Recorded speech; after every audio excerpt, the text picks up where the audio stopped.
You picked the word. Fortunate, blessed, lucky. How lucky have we been the last 20 years of Alex Ovechkin? I'm going to go fortunate, and you've seen it from the jump. I've seen it for 14 years, but every night you come to the rink, you don't know how it's going to play out. It can start slow, it can start fast, but he always seems to have his fingerprints on it. And for me to be able to do the calls that people hear or see for the greatest goal scorer of all time, you can't dream this stuff up. I couldn't have possibly imagined this. No, and it is a blessing because we were coming out of such a dark point. You think about the lost season of 04-05 and how much expectation was heaped upon Alex Ovechkin and Sidney Crosby.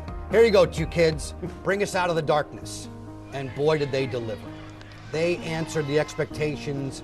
They were fabulous in that rookie season. And to be able to put description to their amazing talent for all of these years, and with Alex in particular, I've mentioned this time after time, he challenges your point and your ability to describe. He challenges that every night with something that's going to be occurring on the ice that you're going to go,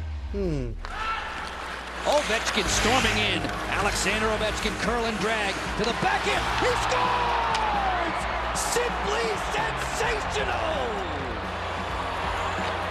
I am deeply envious of Simply Sensational, Yeah. simply because how in the world do you begin to describe something like that? I was just so glad that at that time, if I remember right, it was a 5-1 game. And Lockhart already checked out on the game as usual, so he's packed up and he's basically in the bus. But this thing happens, and the fan reaction in the building, the hush, the cutaways to Gretzky on the bench, the contortions that he puts himself through to do it. And thankfully, I stayed in that frame of mind that at any time, on any shift, something spectacular can happen. And I didn't plan it. You never plan something like that. You'll never see that again. I'll never say it again because of the gravity and the magnitude that it had, and it's been referred to as the goal for the last 2 decades. Just a wonderful experience, and he treated you to so many of them in the rookie year. He had a 7-game goal-scoring streak as a rookie. He scored goals in 12 of 14 as a rookie. These are things that just weren't happening at that time, and he was able to take the stage, command the spotlight, and run with it. Ovechkin on the left side, a shot, he scores! Ovechkin! Game winner! Good morning, good afternoon, and good night, New York! I don't know how you began in this business. I don't know what your goals and aspirations were when you started. I knew that I wanted to be in the NHL. I knew that I wanted to be with a team that won a Stanley Cup.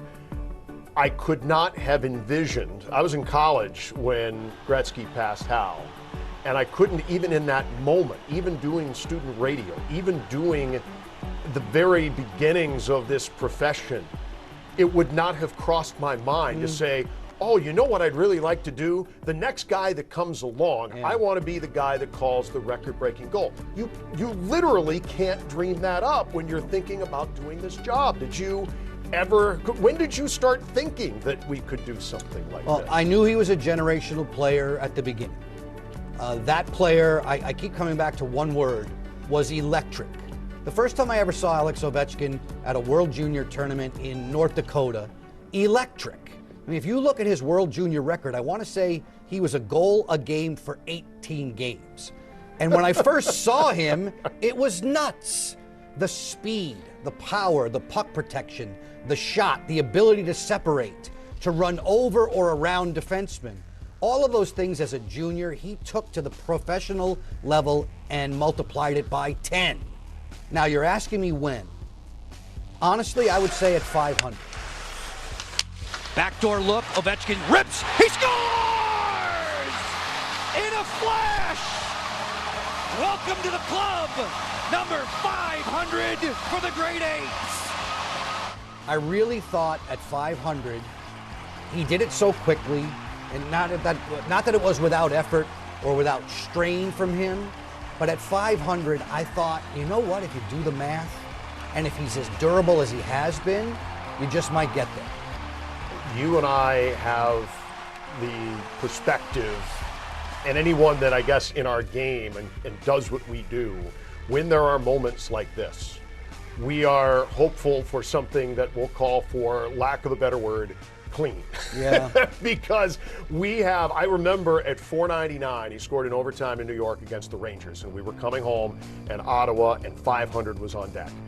And that was, to me, 500 was probably the most beautiful, quintessential Ovechkin from The Office power play goal.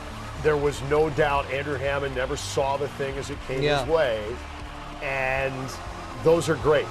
You never know what you're going to get at 600, 700, 800, 900. I hope we all get those, and I think we will.